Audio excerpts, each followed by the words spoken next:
कि private university RTI का जवाब नहीं देगी। आज मैं आपको बताऊंगा कि क्या प्राइवेट यूनिवर्सिटी आरटीआई के दायरे में आती है या फिर नहीं आती है।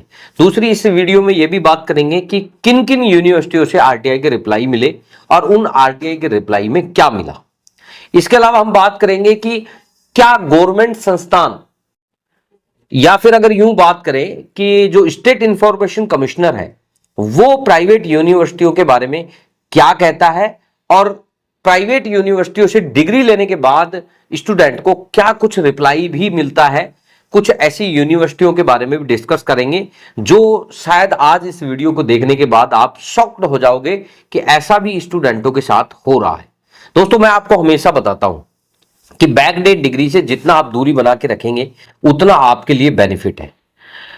हो सकता है आपको विश्वास में लेकर या झांसे में लेकर कुछ लोग आपको फंसाने के प्रयास करते हैं, लेकिन वास्तविकता यही है कि बैकडेटेड डिग्री जैसा डॉक्यूमेंट फर्जी डॉक्यूमेंट कहलाता है। यह क्यों कहलाता है, इसके मेरे पास बहुत सारे प्रूफ्स और तथ्य हैं। मैं इन्हीं तथ्यों के आधार पर आप लोगों के बीच बात करता हूं। आज मैं आपके सामने जो बात कर रहा हूं कि क्या आरटीआई एक्ट जो है इन यूनिवर्सिटियों पे लागू होता है या नहीं होता है। वैसे तो इसके बारे में आपको हजारों आर्टिकल्स गूगल पर देखने को मिल जाएंगे जो मैं आपको दिखा भी सकता हूं, लेकिन मैं आपको ऐसे प्रूफ्स के बारे में बात कर रहा हूं जो सब तरीके से ऑथेंटिक है। और स्टेट इंफॉर्मेशन कमिश्नर जो कि एक कानून का ही रखवाला है, उन्होंने यूनिवर्सिटियों के बारे में या यूनिवर्सिटियों में आरटीआई के बारे में क्या कहा और यूनिवर्सिटियों ने उनके सामने क्या रिप्लाई रखे, वो आज आपके सामने मैं बताने वाला हूं। तो नमस्कार दोस्तों, आपका स्वागत है आपके अपने YouTube channel education for Bharat में और मैं हूं आपका दोस्त बीके तिवारी। दोस्तों, अगर ये सवाल जब आता है हमारे दिमाग में कि वे प्राइवेट यूनिवर्सिटी आरटीआई का रिप्लाई देगी या नहीं देगी, तो उससे पहले मैं आपको कुछ रिप्लाईज हैं जो प्राइवेट यूनिवर्सिटियों के हैं। वैसे तो मेरे पास बहुत यूनिवर्सिटियों के रिप्लाई हैं, यानी कि 10,000 प्लस ज्यादा मैं आरटीआई अप्लाई कर चुका हूं और जिसमें मैंने लगभग सभी यूनिवर्सिटियों के रिप्लाई मंगा रखे हैं जो आज भी मेरे पास हैं। अगर बेसिकली मैं बात करूं, आपको कुछ मैं रिप्लाईज दिखाता हूं जो प्राइवेट यूनिवर्सिटियां हैं और अपने रिप्लाई में क्या कहती हैं उनको आपको देखना होगा, जिससे कि आपकी समझ में आएगा कि जब भारत में एक ही कानून से सारी यूनिवर्सिटियों का निर्माण हुआ तो फिर ये यूनिवर्सिटी एक जवाब दे रही है और दूसरी यूनिवर्सिटी ये कह रही है कि प्राइवेट यूनिवर्सिटी एक्ट है में नहीं आते, हम आरटीआई एक्ट में नहीं आते, जवाब नहीं देंगे। तो आखिर ये माजरा क्या है।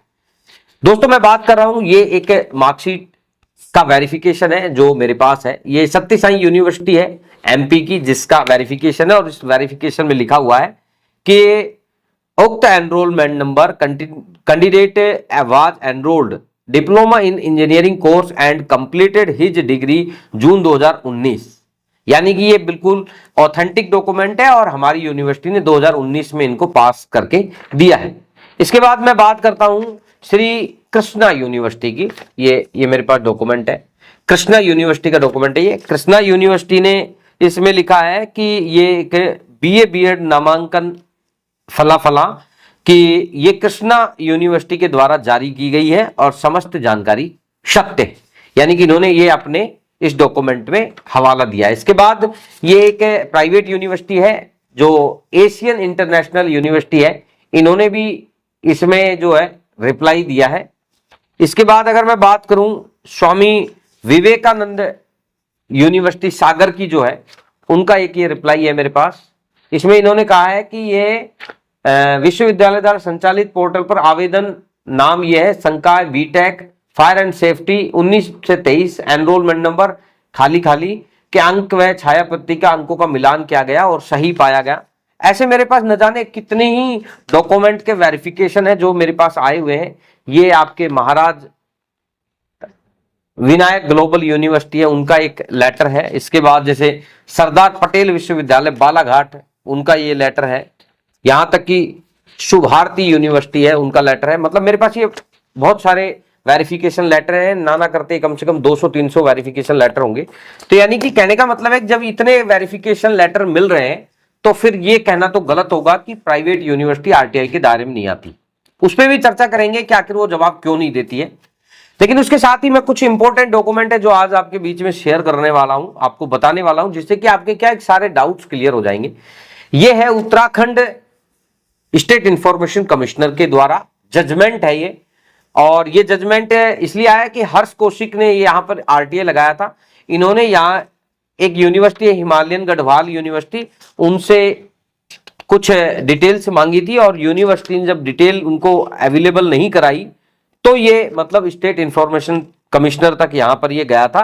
तो एक बार मैं इसमें आपको आदेश है जो एक बार पढ़ के बता रहा हूं, तो आप समझिए कि इस आदेश में क्या लिखा हुआ है। इन्होंने लिखा है विश्वविद्यालय द्वारा आयोग के आदेश का अनुपालन भी नहीं किया गया है, ना ही आदेश का अनुपालन न किए जाने के आयोग को अवगत कराया है। ना तो अनुपालन किया गया है, ना आयोग ने मतलब जो आयोग को इनको बताना चाहिए था वो नहीं बताया है। इस प्रकार के प्रकरण पूर्व में भी संज्ञान में आ चुके हैं। इसके द्वारा ये मतलब आयोग को आदेशों के गंभीरता पूर्वक नहीं लिया जा रहा यूनिवर्सिटी के द्वारा। इस आदेश की प्रति कुलपति को भी भेजी गई है जिससे कि ये संज्ञान में लाया जाए और इस आशय से प्रेषित की गई है। विश्वविद्यालय द्वारा आयोग के आदेशों को अनुपालन नहीं किया जा रहा है जो कि राज्य विश्वविद्यालय अधिनियम के अंतर्गत स्थापित निजी विश्वविद्यालय द्वारा उन शर्तों का उल्लंघन है जिनके अंतर्गत विश्वविद्यालय को मंजूरी दी गई थी। इस लाइन का मतलब यह है कि प्राइवेट यूनिवर्सिटियों का निर्माण कैसे होता है। सबसे पहले ये बात करते हैं कि भाई प्राइवेट यूनिवर्सिटियों के बारे में जो सूचना आयोग है उन्होंने कहा कि ये राज्य विश्वविद्यालय अधिनियम के अंतर्गत स्थापित निजी विश्वविद्यालय द्वारा उन शर्तों का उल्लंघन है जिनके अंतर्गत विश्वविद्यालय को मंजूरी मिली हुई है। तो ये ध्यान रखिए, आप आरटीआई एक्ट पढ़ सकते हैं, उसमें साफ लिखा हुआ है कि जो भी संस्थान या इंस्टीट्यूट विधानसभा या संसद के द्वारा कानून के द्वारा पारित अगर होते हैं वो उन सभी पर आरटीआई एक्ट लागू होता है। अब आप ये बताइए कि जो प्राइवेट यूनिवर्सिटी है उसका निर्माण कैसे होता है। तो आपने देखा होगा प्राइवेट यूनिवर्सिटी के जब निर्माण की बात आती है तो विधानसभा द्वारा पारित एक बिल के आधार पे यूनिवर्सिटी को स्टेबल किया जाता है, उसका निर्माण किया जाता है। यूजीसी का अप्रूवल होता है, साथ ही जो विधानसभा में एक बिल पेश किया जाता है, उस बिल के पास होने के बाद ही एक यूनिवर्सिटी बनती है। आप कोई भी XYZ प्राइवेट यूनिवर्सिटी उठा के देख लीजिएगा, वो सभी विधानमंडल के द्वारा या विधानसभा के द्वारा पारित बिल के अनुसार है। तो जो विधानसभा के जो कानून है उनके ऊपर लागू होते हैं। तो यानी कि अगर विधानसभा में आरटीआई एक्ट लागू होता है तो इन यूनिवर्सिटियों पर भी आरटीआई एक्ट लागू होता है। ये बात सही है।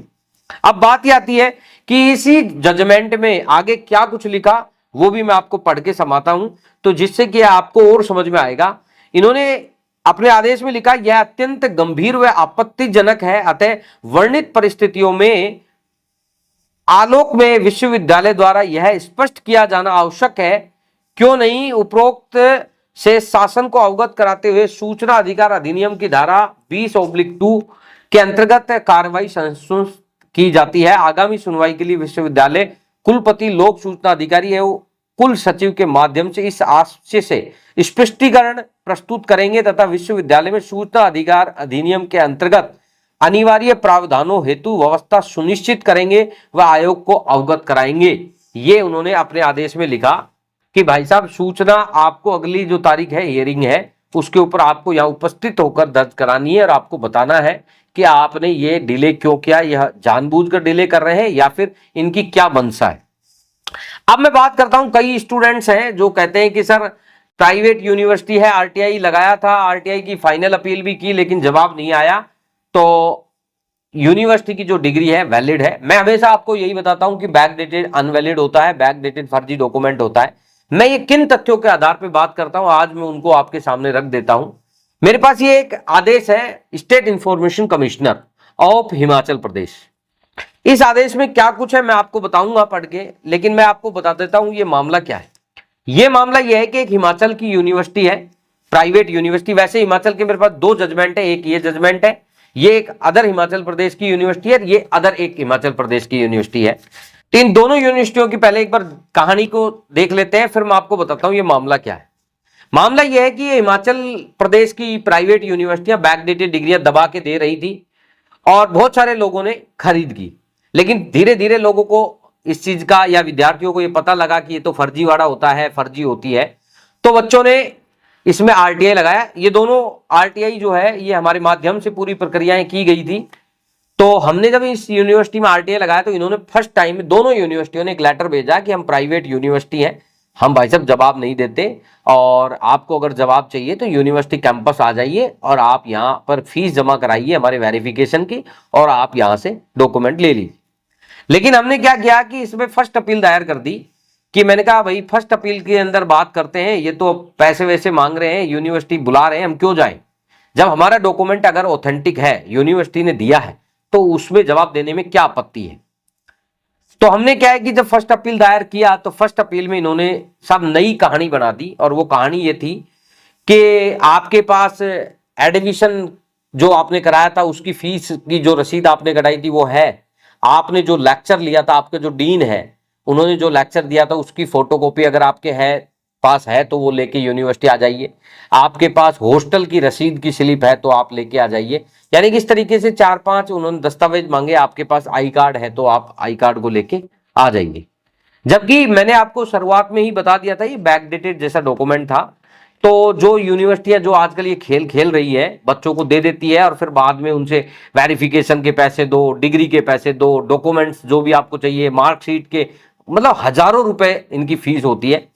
और जब ये कहानी जब दोबारा उन्होंने फर्स्ट अपील के जवाब में दिया तो हमें लगा कि अब इनके खिलाफ स्टेट इंफॉर्मेशन कमिश्नर में भी जाया जाए, उनको भी बताया जाए कि ये क्या लोग ये क्या कर रहे हैं, ये क्या मामला है। और ये मानव भारती यूनिवर्सिटी स्कैम में जब ये आई थी तो ये मामला कुछ हाईलाइट भी था, सारे वहां के सिस्टम में जो काफी एक्टिव थे।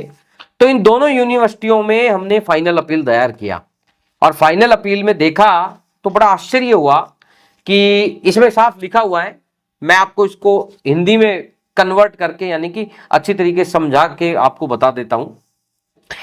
यहां पर क्या होता है कि इन यूनिवर्सिटियों के द्वारा वहां पर वकील की एक प्रेजेंटेशन होती है और एडवोकेट वहां पर अपेयर होके बताता है कि साहब हमने इसमें जवाब इसलिए नहीं दिया था कि ये जो डॉक्यूमेंट्स है ये फेक डॉक्यूमेंट है, और ये स्टूडेंट हमारे यूनिवर्सिटी में कभी आया ही नहीं, ना ये कभी पढ़ा ना कभी ये आया। तो हमने क्या है कि इसको जवाब इसलिए नहीं दिया कि हो सकता है कि भाई ये आरटीआई लगा के इसने पूछा हो, हमने इसको कह दिया कि आप यूनिवर्सिटी आ जाइए समस्त डॉक्यूमेंट लेके। अब ये कहानी वहां पे क्या कही क्या नहीं कही, लेकिन जो जजमेंट में जो आया ये आया कि यूनिवर्सिटी के द्वारा ये कहा गया कि इन यूनिवर्सिटी के जो डॉक्यूमेंट्स हैं वो मार्केट में लोग बेच रहे हैं, और जो आरटीआई लगाकर स्टूडेंट वेरीफाई कराना चाह रहे हैं ये इसी का एक स्रोत है। क्या कर रहे हैं कि वो मार्केट में फर्जी डॉक्यूमेंट लोग दे रहे हैं और उनको स्टूडेंट है जो यूनिवर्सिटी से वेरीफाई कराना चाहते हैं आरटीआई से। तो ऐसे लोगों को खिलाफ हम कंप्लेंट कर रहे हैं। हमने जो प्राइवेट रेगुलेटरी कमीशन है वहां पर इनकी सूचना दे दी है कि भाई हमारे नाम का मिसयूज हो रहा है, और इन स्टूडेंट्स पर भी हम कार्रवाई कर रहे हैं। और इन्होंने ये स्टेट इंफॉर्मेशन कमिश्नर में यहां पर अपील किया है, तो हम यहां पे बता देते हैं कि इनका रिकॉर्ड हमारे पास नहीं है, ये स्टूडेंट फेक है। तो ये जो लेटर है वहां से जजमेंट होने के बाद हमारे पास आया तो हमें पता लगा कि भाई ये तो डॉक्यूमेंट फेक है। जबकि अगर स्टूडेंट की अगर कही हुई बात माने तो स्टूडेंट ये कहता है कि सर मैंने ये मार्कशीट है जो लिया तो एजेंट से था, लेकिन मैं यूनिवर्सिटी गया था, यूनिवर्सिटी जाके वहां से डॉक्यूमेंट्स लेके आया हूं। अदर डॉक्यूमेंट भी हमने लिए हैं वहां से, जैसे मूल डिग्री, माइग्रेशन, कैरेक्टर जो भी है वहां से हम लेके आए हैं खुद यूनिवर्सिटी में। और हमने वहां पर उनको फीस भी जमा किया, लेकिन उन्होंने एक व्हाइट पेपर पे ही कंप्यूटर से रसीद काट के दे दी थी, और वहां पर उन्होंने यूनिवर्सिटी के अकाउंट में पैसे लेने से मना कर दिया था। उन्होंने नगद में पैसा लिया है, हमारे से अकाउंट में पैसा नहीं लिया। हालांकि मानव भारती यूनिवर्सिटी की भी यही कहानी रही थी। मानव भारती यूनिवर्सिटी जब चलती थी तो वहां पर जब ये बैकडेटेड धारी जो ये मार्कशीटें जो पैसे में मिल रही है ये जब वेरीफाई कराने जाते थे तो वो लोग फोन जो होता था स्टूडेंट्स का वो गेट पे ही ले लेते थे, ताकि वहां पर अंदर जाकर कोई फोटो क्लिक ना कर पाए। और उसके बाद जब स्टूडेंट अंदर जाता था तो उसके साथ ये शर्त लगा दी जाती थी कि भाई माइग्रेशन, मूल डिग्री जो भी आपको चाहिए उसकी एक तो बहुत सारी फीस होती थी। मूल डिग्री जैसे 5,000 रुपए की होती थी, माइग्रेशन का जैसे 2 से 3,000 रुपए होता था, लेकिन वो जो पैसे होते थे वो सारे केस में लिए जाते थे, अकाउंट्स में कोई भी पैसा नहीं लिया जाता था। तो यानी कि इससे ये साबित होता है कि यूनिवर्सिटियां कहीं ना कहीं ये फर्जीवाड़ा तो कर रही है, क्योंकि ये स्टूडेंट जिन्होंने आरटीआई लगाई ये खुद यूनिवर्सिटी गए, तो क्या ये झूठ बोलते हैं? क्या ये सारे स्टूडेंट फर्जी हैं? क्या ये मतलब बिना डॉक्यूमेंट लिए हुए यूनिवर्सिटी में आरटीआई लगा रहे हैं? ऐसा नहीं हो सकता। स्टूडेंट जिस यूनिवर्सिटी से जुड़ा हुआ होता है उसी डॉक्यूमेंट्स को ऑथराइज है या नहीं है चेक करने के लिए आरटीआई लगाता है। बेसिकली आप लोगों को ये भ्रमित करने के लिए ऐसे कई बार अनावश्यक कॉल करेंगे, आपको बताते हैं कि भाई प्राइवेट यूनिवर्सिटी आपने आरटीआई क्यों लगाया। तो इनका जो मेन मकसद है वो आरटीआई का रिप्लाई देना या नहीं देना वो नहीं है। इनका मेन मकसद यह है कि आप आरटीआई ना लगाएं, इनके ऊपर आप किसी तरीके की कोई कार्रवाई नहीं करें, क्योंकि कार्रवाई से डर लगता है फंस जाएंगे। तो इसलिए ये लोग आपको इस तरीके से गलत तरीके से आपके साथ बिहेवियर करते हैं और आपके साथ गलत तरीके का ये डॉक्यूमेंट बेचकर एक पैसा अर्न कर रहे हैं। दोस्तों, अगर आप भी बैकडेटेड डिग्री लेने की सोच रहे हैं तो आज इस वीडियो में जैसा कि मैंने बताया, शायद समझ गए होंगे कि बैकडेटेड डिग्री हमारे काम की नहीं है। वही यूनिवर्सिटी जो आज आपको डिग्री दे रही है, आने वाले टाइम में वो यूनिवर्सिटी आपके डॉक्यूमेंट को सरेआम मना कर देगी। ये मैं आपको सत्यता बता रहा हूं। मैं अभी नेक्स्ट वीडियो लेके आऊंगा, उसमें बताऊंगा कि एक स्टूडेंट ने कैसे डिग्री ली और किस तरीके से फिर उस यूनिवर्सिटी ने उस डिग्री को मना कर दिया, जिससे कि आपको लगेगा वाकई में ये हो क्या रहा है। बाकी अगर आपने ऐसे कोई डॉक्यूमेंट्स ले रखे हैं तो आप उसे एक बार आरटीआई से वेरीफाई कराने के प्रयास करना। हालांकि मैं मानता हूं प्राइवेट यूनिवर्सिटियां हैं जिन्होंने फर्जी तरीके से डॉक्यूमेंट दिए हैं, आरटीआई का जवाब देना बहुत आसान नहीं है। लेकिन अगर आप प्रयास करेंगे तो आपको कम से कम ये तो अंदाजा आ जाएगा कि डॉक्यूमेंट है किस तरीके का। मेरा यही मानना है कि अगर प्राइवेट यूनिवर्सिटी हो चाहे गवर्नमेंट हो, अगर आपको आरटीआई के अंदर रिप्लाई नहीं दे रही है, क्योंकि आप आरटीआई लगाते क्यों? लगाते तब हो जब आपके डॉक्यूमेंट पर संशय होता है। यहां तक कि अभी नई कहानियां और सामने आ रही है। कई यूनिवर्सिटियां तो आजकल जब आरटीआई लगाते हैं तो स्टूडेंट को फोन और कर रही है और बोल रही है कि हम चांसलर बोल रहे हैं, आपने आरटीआई क्यों लगाया। यहां तक कि अभी रिसेंटली एक मामला आया कि एक बच्चे को फोन करके उन्होंने कहा कि आपने आरटीआई क्यों लगाया। आप अपने फादर के पैदा हुए थे इसलिए आप अपने फादर के पास आरटीआई लगा के पूछोगे क्या कि आप उसके बच्चे हो। अब आप ये समझिए कि एक चांसलर या एक यूनिवर्सिटी का एक चेयरपर्सन इस तरीके की बेहूदी बातें अगर आपके साथ कर रहा है तो शर्म किस बात की। आपको भी फटकार लगा देनी है ऐसे लोगों के, क्योंकि एक तो वो खुद फर्जीवाड़ा कर रहे हैं, दूसरा वो स्टूडेंट के ऊपर ही हावी हो रहे हैं। दोस्तों, मेरा यही मानना है कि अगर आपने ऐसे कोई डॉक्यूमेंट्स ले रखे हैं तो उसे वेरीफाई जरूर करा लेना। यूनिवर्सिटी आपके फ्यूचर में आपके साथ कभी नहीं खड़ी होगी, आप के साथ प्रॉब्लम आ जाएगी, यूनिवर्सिटी हाथ खड़ा कर देगी। यहां तक आपके साथ ये बात करने के लिए तैयार हो जाएगी कि आप उसके स्टूडेंट है ही नहीं और वो जो डॉक्यूमेंट आप लेके घूम रहे हैं वो उन्होंने कभी दिए ही नहीं। ऐसा बहुत सारे हजारों लोगों के साथ हो रहा है और ये चीजें कभी भी आप अगर लेके बैठे तो आपके साथ घट सकती है। इसलिए सावधान रहें और अपने डॉक्यूमेंट को आज ही वेरीफाई कराएं। दोस्तों, ये जानकारी आपको कैसी लगी इस वीडियो के कमेंट सेक्शन में जरूर बताना। वीडियो अगर पसंद आया तो वीडियो को ज्यादा से ज्यादा शेयर करना। धन्यवाद। मिलते हैं नेक्स्ट वीडियो में नए किसी टॉपिक के साथ। तब तक के लिए जय हिंद, जय भारत।